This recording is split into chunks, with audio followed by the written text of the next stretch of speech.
बातमी आहे जळगावमधली। जळगावच्या मुक्ताईनगर तालुक्यामधल्या कोथळी गावामधल्या संत मुक्ताई यात्रेमध्ये केंद्रीय मंत्री रक्षा खडसे यांच्या मुलीसह इतर काही मुलींची टवाळखोर मुलांनी छेडछाड केल्याचा धक्कादायक प्रकार घडलाय आणि या मुलींच्या मनाविरुद्ध काही टवाळखोर मुलांनी त्यांचा फोटो काढण्याचा सुद्धा प्रयत्न केला।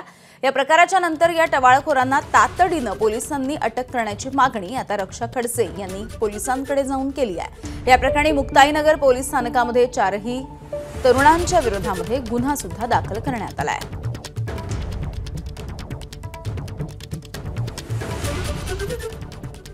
या सगळ्या 17-18 वर्षाच्या मुली होत्या, पण तिथे कोणी भोई नावाच्या मुलाने त्या मुली म्हणजे तिथे ते पाळण्यात बसायला गेला तर यांच्या मागे मागे ते फिरू लागले।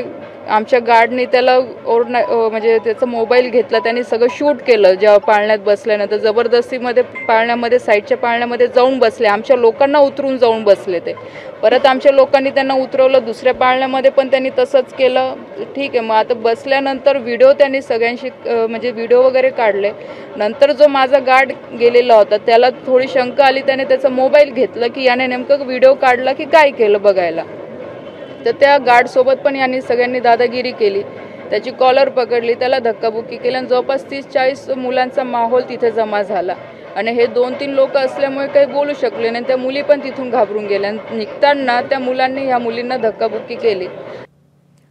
दरम्यान या प्रकरणी मुक्ताईनगरचे पोलीस उपअधीक्षक कृष्णकांत पिंगळे यांनी नेमकी काय प्रतिक्रिया दिली आहे आपण बघूयात।